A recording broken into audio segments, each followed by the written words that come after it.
You might want to get a guide if you're not familiar with the area.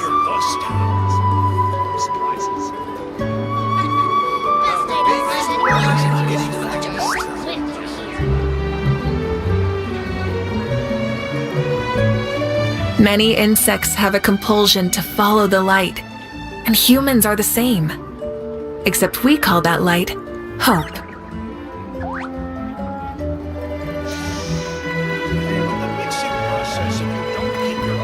You might want to get a guide if you're not familiar with the area.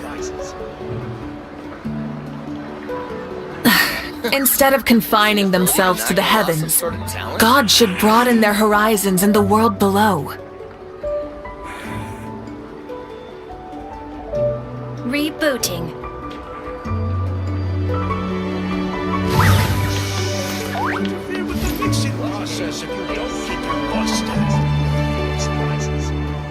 You might want to get a guide if you're not familiar with the area.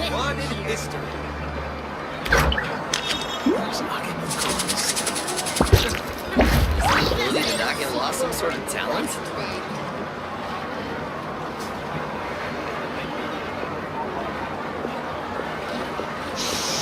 Interfere with the mixing process if you don't keep your lust. The biggest one in history. Surprises. You might want to get a guide if you're not familiar with the area.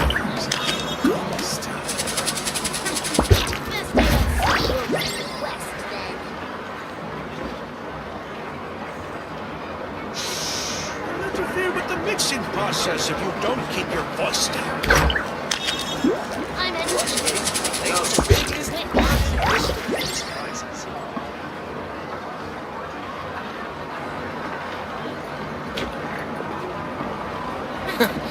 Is the ability to not get lost some sort of talent? With the area.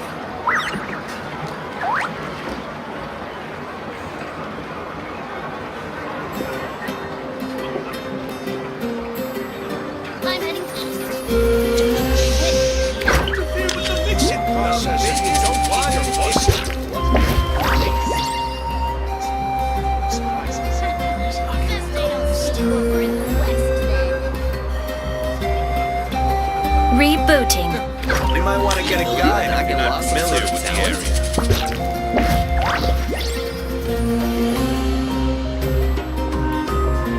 I'm heading east. The biggest one in history.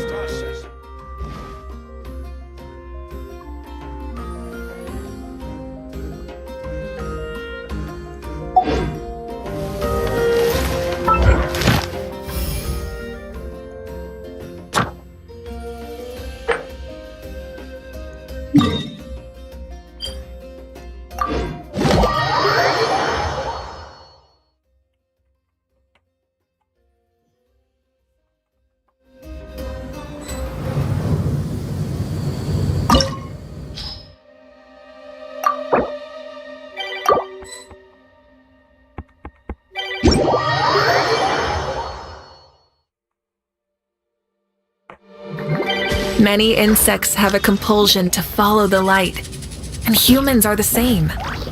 Except we call that light hope. Showering you with praise!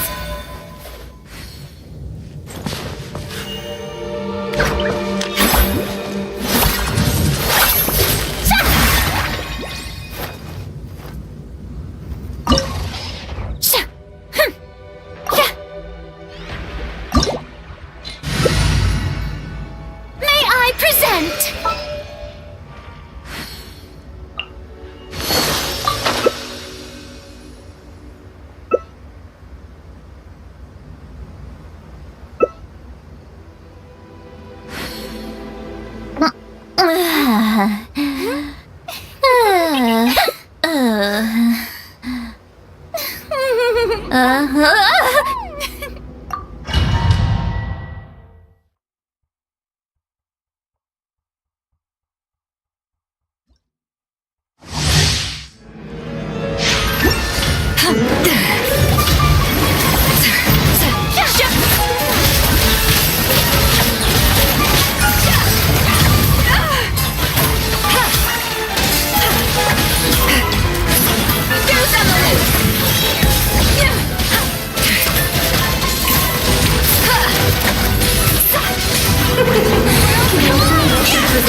Rot to the core!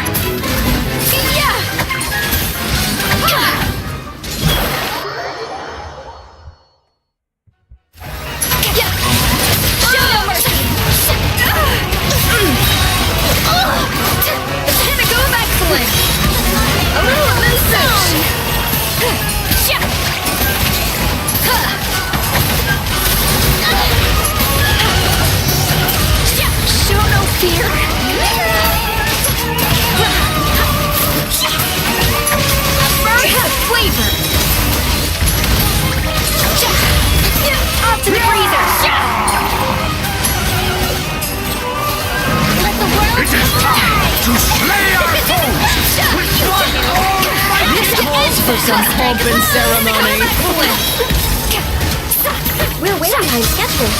Our performance has yet to conclude.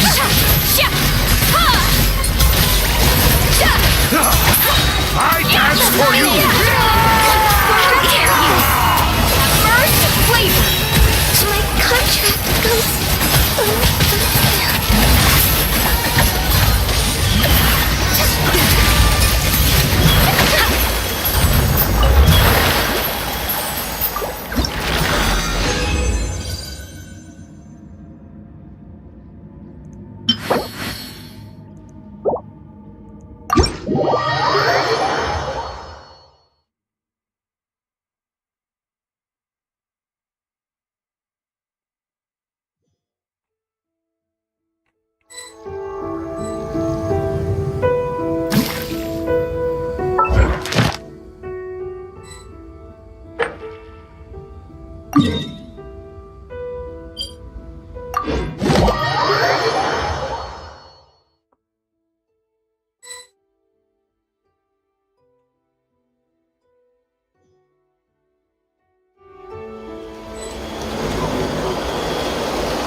Instead of confining themselves to the heavens, God should broaden their horizons in the world below.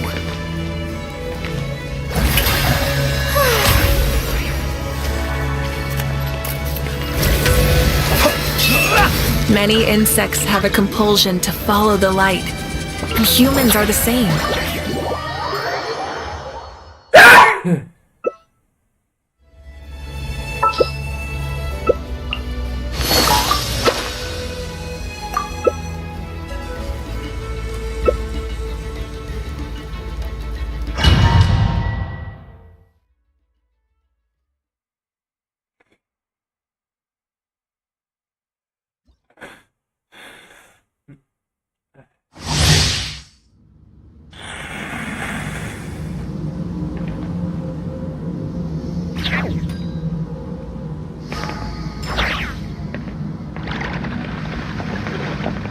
will hear.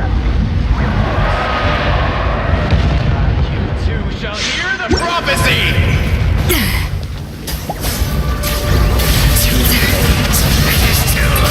Time to shine to the green. Destiny. There's on the loose. Be destroyed!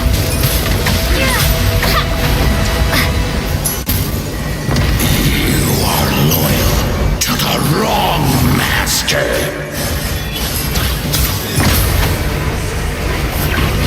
I fight on. Let the world collide!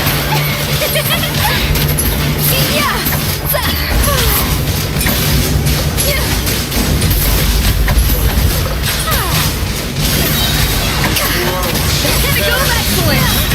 Ashes will fall like rain! John Brilliant!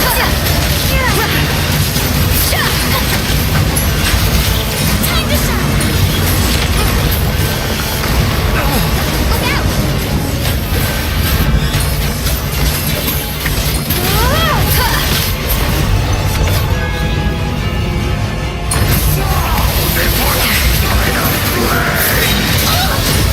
A burst of cleavage!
Afraid?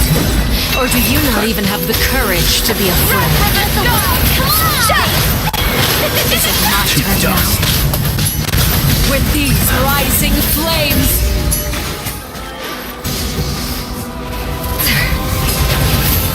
To dust. Power music. There's no light up a blazing sun! With the fall of darkness, destruction shall rise. The countdown has begun. Stop it! Taste of purgatory. My turn to take the spotlight! Spare your energy. Running is of little use. Wrath from the sky! Dust. Yeah! Is it my turn Time to now? shine! Fear the dark. Pinnacle of Fear the excellence! dark. Spare your energy. Running is of little use. Pyroclastic surge! It's time to frosting! Not bad. You've proven to be a worthy opponent. First on the loop! Let the world come...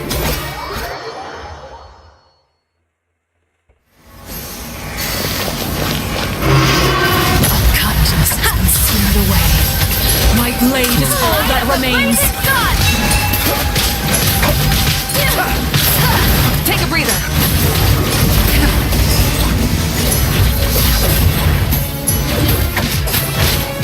Off to the freezer! Be silent. Pinnacle of excellence! Fear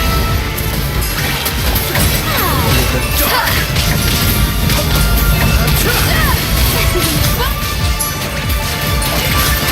Time to frosting! The beginning. Let my name echo in song!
Dream work!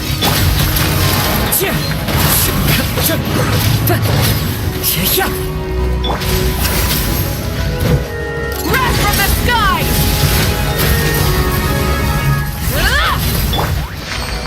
Time to go.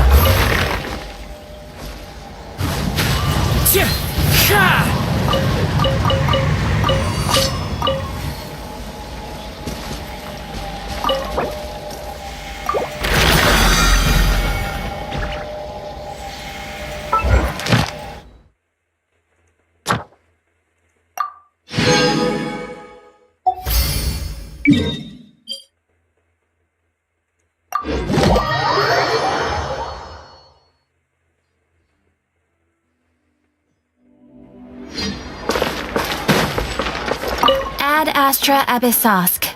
Welcome to the adventure. Thank you for completing Ad Astra Ab...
Lord Sangama Bay. How lovely to see you. I must thank you for the device you provided. It was an enormous help.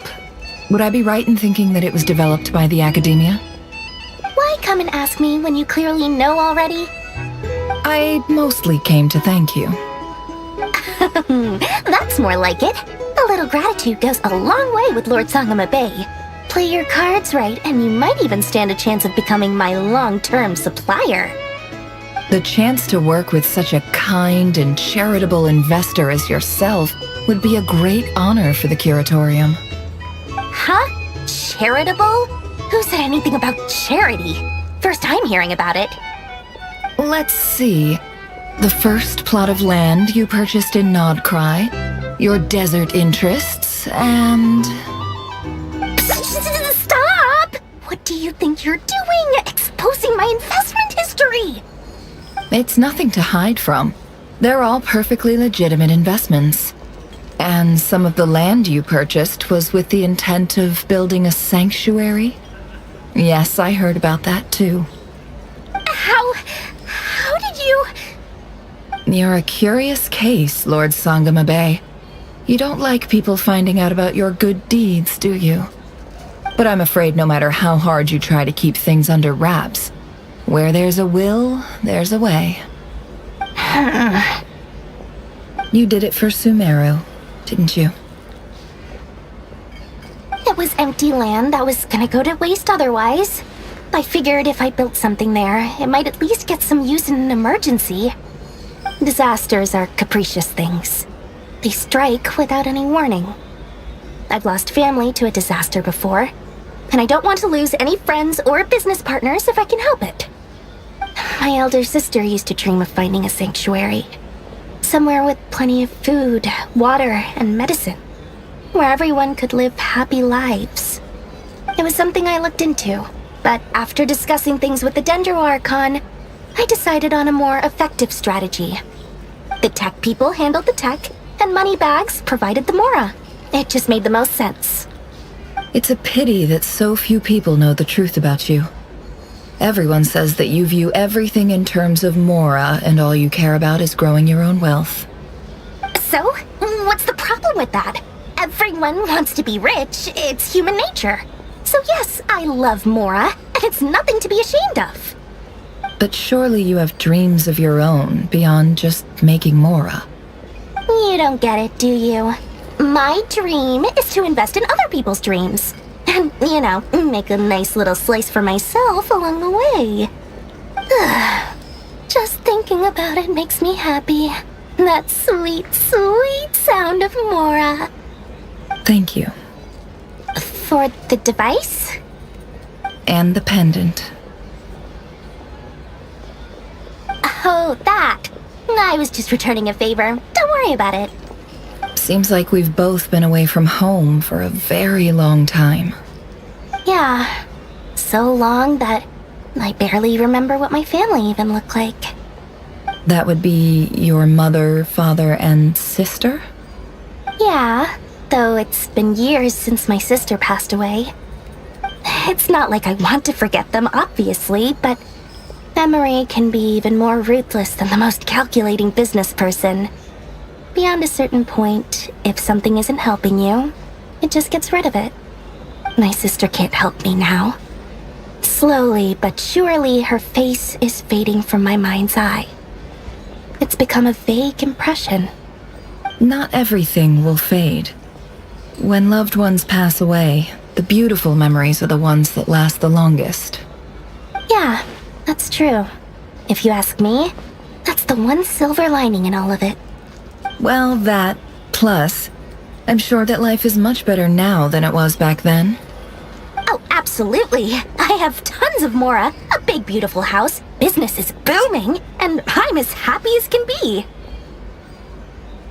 You've got a lot going for you too. Boss of the Curatorium of Secrets? I'm sure there's plenty of Mora to be made in that line of work.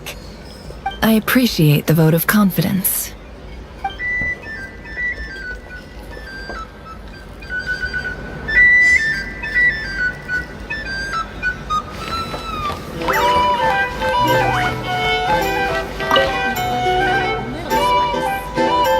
How have you been holding up? Any adverse reactions? If you start to take a turn for the worse, make sure you tell me right away. You don't need to worry about me, Grandmaster. I'm fine. I mean, I barely did anything, so... What? You're too humble, young man. You played an indispensable role in the battle for Notcry. We can't thank you enough for your support. Sometimes, when people praise you, it's because you deserve it. The best thing is to accept it calmly and with grace. It's important to learn how to respond to words of admiration. Let's do a quick demonstration.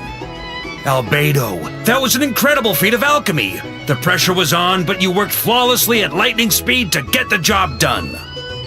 Thank you. I can't take all the credit, though. Durin played a big part in forming the alchemical array. See? Did you catch that? A masterclass in how to take a compliment. Okay, yeah, I did work pretty hard to help prepare for the battle. No point denying that. Hey, you guys!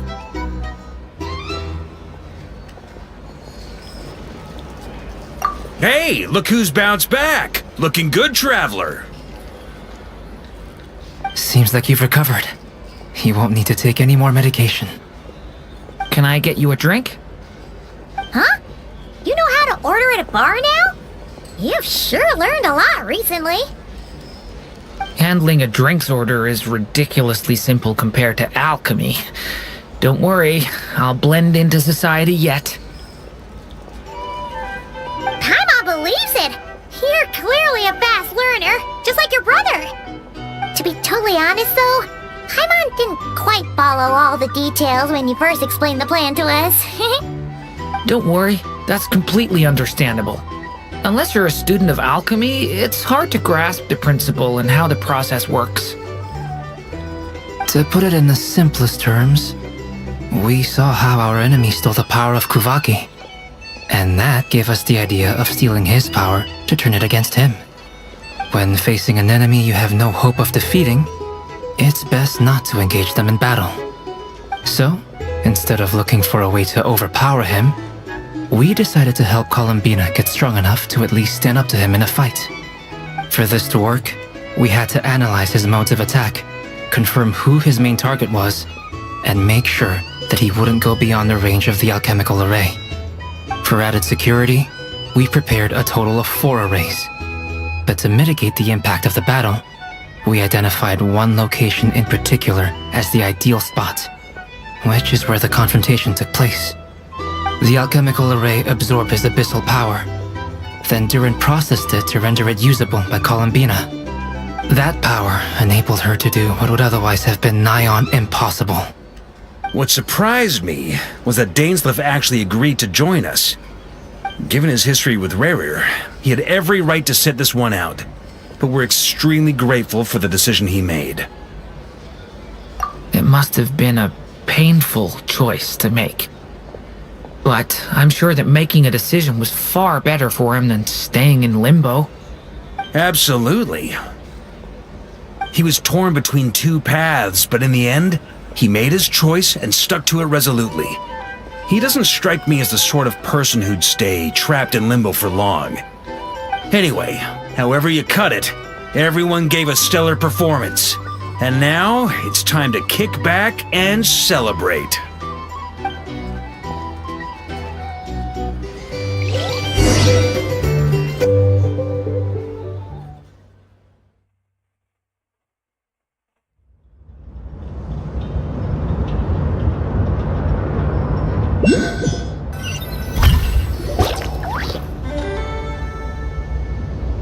That's the only reason you're here.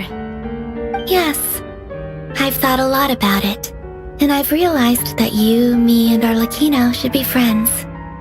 I think this is very important, so I felt I had to come and tell you. Well, this is a new one. I'm so moved. I can't even hold my teacup. If that's all, you can leave now. Do you not want to be friends with me? Or is it that you prefer being co-workers? What is this, Columbina? Are you deliberately testing my patience threshold? Right now, my politeness module is active. But if you say another word, I swear I'll shut it down. If your politeness module was active, wouldn't you say the word please at some point?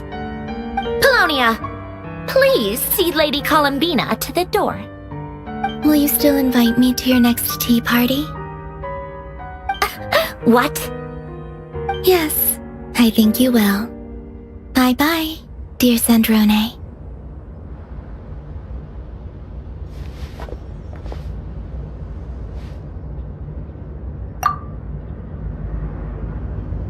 Last time, the Wild Hunt escorted you out. Would you rather I handled it myself this time? We just wanted to, see how you were doing now that it's all over. Why? Out of concern for my safety? I hope you didn't seriously think that the Ray here of Solnari would be able to lay so much as a finger upon me, given how prepared I was. Mostly because you kinda helped us out, so we just wanted to check you were okay. Looks like all your robots are fixed, huh? Oh, don't you worry about that. Tea time is already a write-off. The visitor before you managed to kill my appetite. If you're in the mood for tea, go ahead and help yourself. Otherwise, it's going to waste. My coasters are still missing in action, though. Use this notebook instead. Whoa! Pretty hefty notebook. Look at all those calculations. You can ignore those. They're just dumb scribblings. I doodle and write in my free time. Sometimes I remember the distant dreamlike past. Sometimes I imagine the far-flung future. And other times, I grit my teeth and note down all the crazy nonsense going on in the present. Some people do the crosswords in the newspaper. This is my equivalent of that. Trying to predict the future is like daydreaming, and writing about the present just makes me furious. The past is my favorite. If nothing else, it's already set in stone, so I don't have to rack my brains trying to figure it all out. Huh. Although, having said that, the only vaguely interesting memory in my past is probably that guy they call Lord Artificer. Who else? Pretty much all the mecha and Fontaine are his personal handiwork. Wait, are you saying you know him? Like, personally? As a friend? I mean, I guess we were friendly enough. Yep. In fact, I'm probably the only normal person left who knew him at all.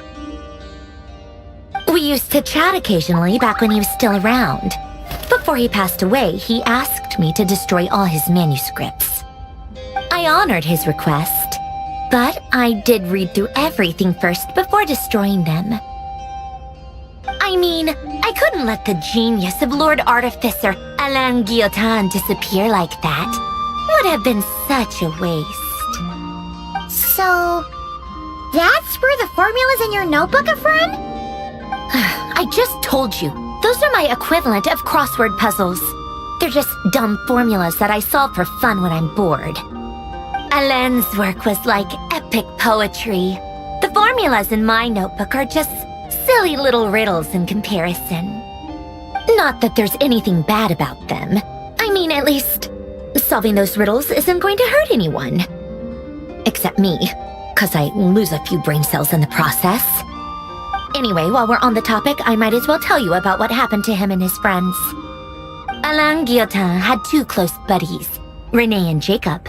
They spent their childhood years together in the Narzissenkreuz Institute.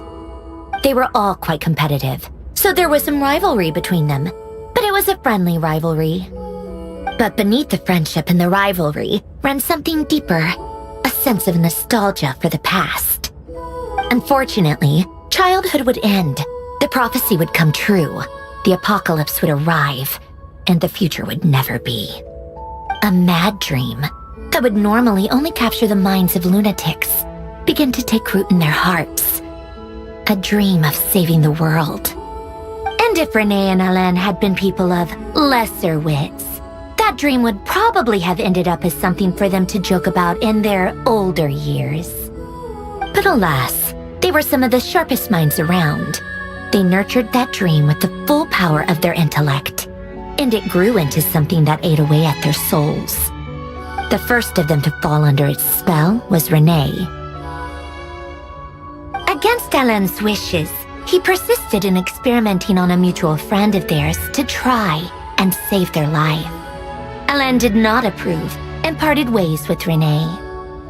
It's complicated. Alain wanted to believe that René only did what he did for the sake of their friendship.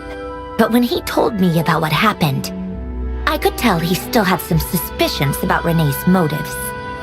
Perhaps the seed that would grow into a nightmare had already sprouted in René's mind. Even then. The next time they met, René's soul had been completely engulfed by the dream of salvation. His futile attempt to change the tide of fate only resulted in a wave that swallowed up the world, even before the apocalypse came. And although that wave died down eventually, I hear that it just recently came back with a vengeance.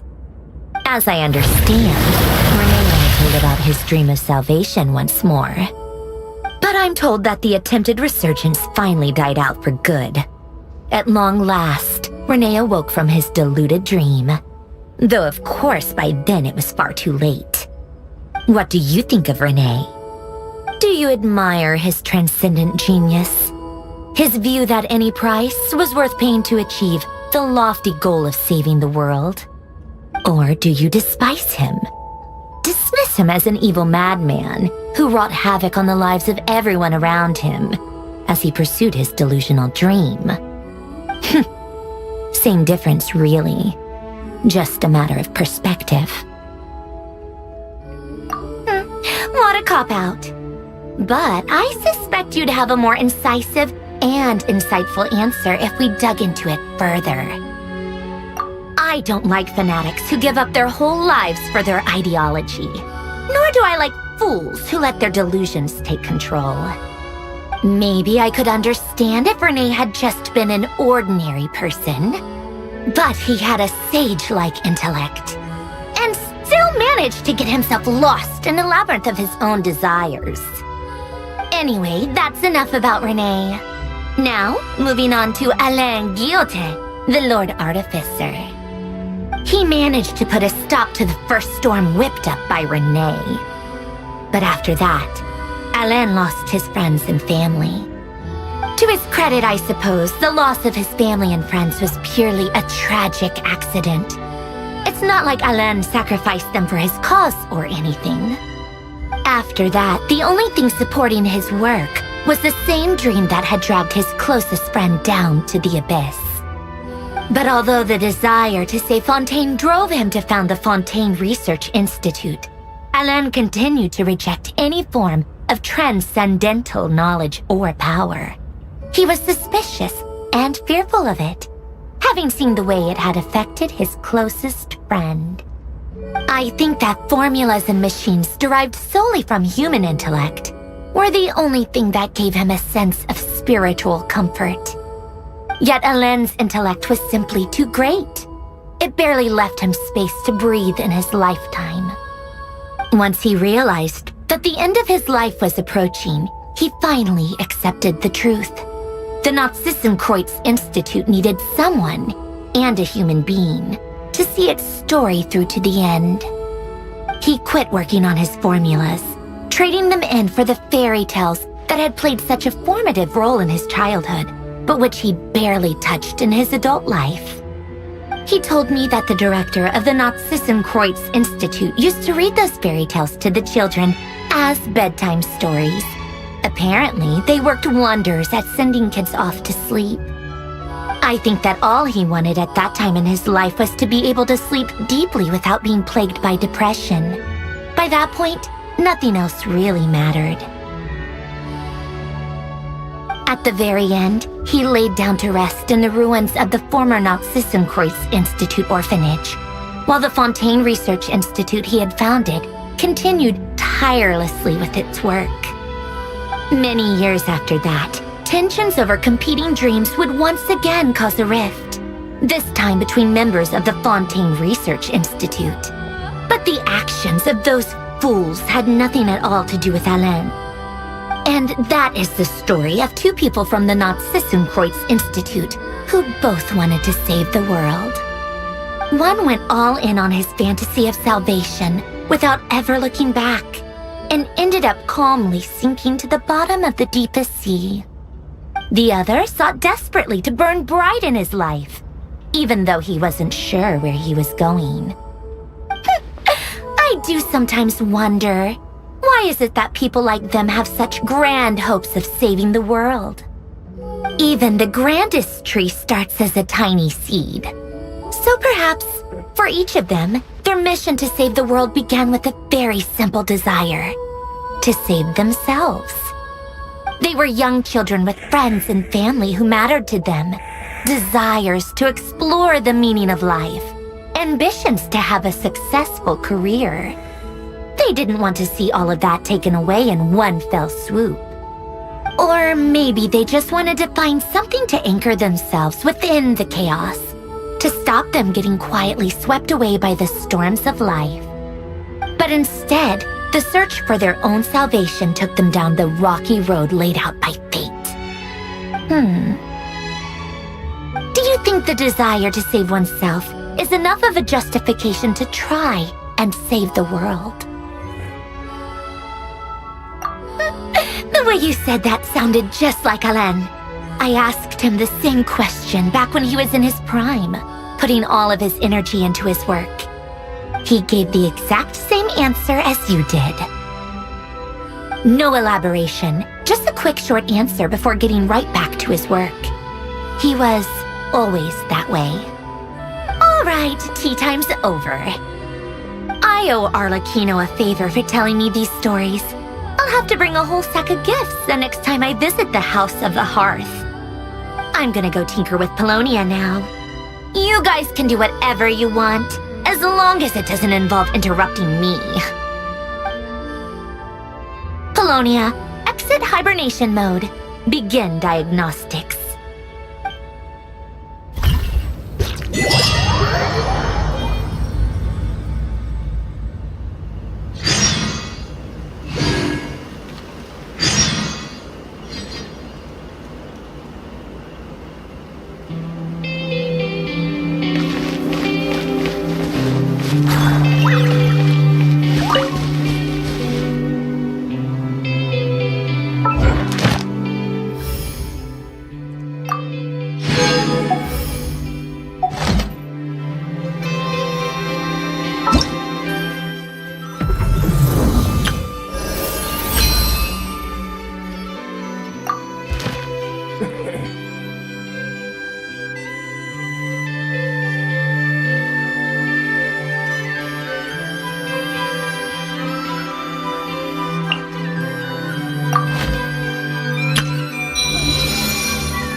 Ad Astra Abbot.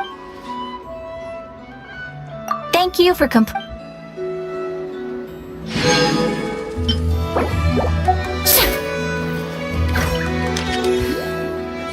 Ad Astra Abyssosk.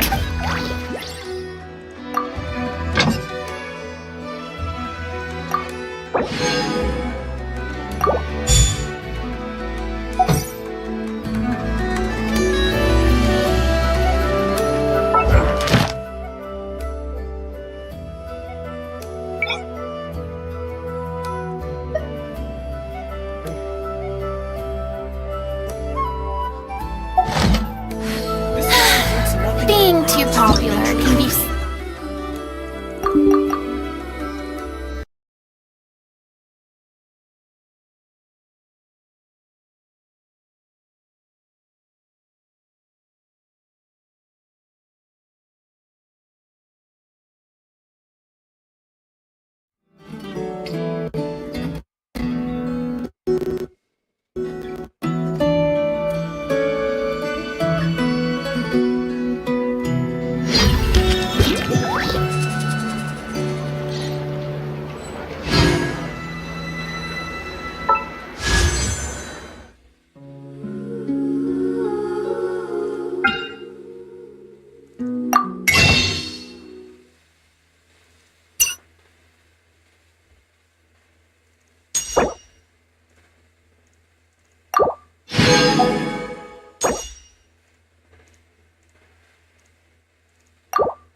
Tea parties are a must.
Welcome to Kmart.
Welcome to Kmart.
Welcome